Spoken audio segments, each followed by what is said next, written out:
और जालौर किला बिना चांदनी वाले आकाश के नीचे अडिग खड़ा है, जबकि अलाउद्दीन खिलजी की विशाल सेना उसकी दीवारों को घेरे हुए है। किले के अंदर महीनों की घेराबंदी के बाद भी राजपूत रक्षक दृढ़ संकल्पित हैं। उनके चेहरे मशालों की रोशनी से जगमगा रहे हैं और भय से अविचलित हैं। एक अंधेरी रात में बीका दहिया चुपके से घर लौटता है। दुश्मन से प्राप्त सोने से भरे भारी थैले ले जाते समय उसकी लाल पगड़ी मुश्किल से दिखाई देती है। हीरा डे को कुछ गड़बड़ महसूस होती है और वह उससे भिड़ जाती है। मशाल की रोशनी में उसकी केसरिया और लाल रंग की शाही पोशाक चमक रही होती है, क्योंकि वह उसके लौटने के बारे में सवाल करती है। बिका दहिया गर्व और बिना किसी शर्म के बोलता है, यह स्वीकार करते हुए कि उसने जालौर को धोखा दिया और धन और सत्ता के बदले में उसकी एक गुप्त कमजोरी का खुलासा किया। हीरा डे सदमे में है। उसके चेहरे पर दुख और अविश्वास के भाव साफ दिख रहे हैं और वह उससे विनती कर रही है कि इससे पहले कि बहुत देर हो जाए वह पश्चाताप कर ले।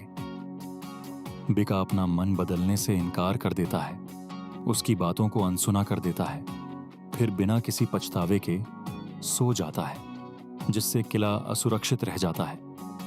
खामोश रात में अकेली रह गई।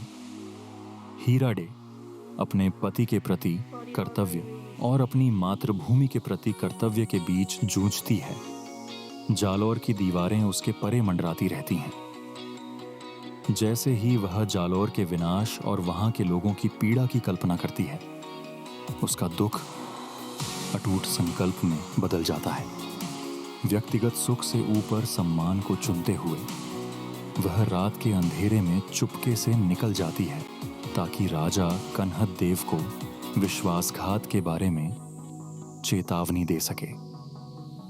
वह हाँफते हुए राजा कन्हद देव के सामने पहुंचती है, जिनकी गरिमामय उपस्थिति राज दरबार को भर देती है, और वह बीका दहिया के विश्वासघात को स्वीकार करती है।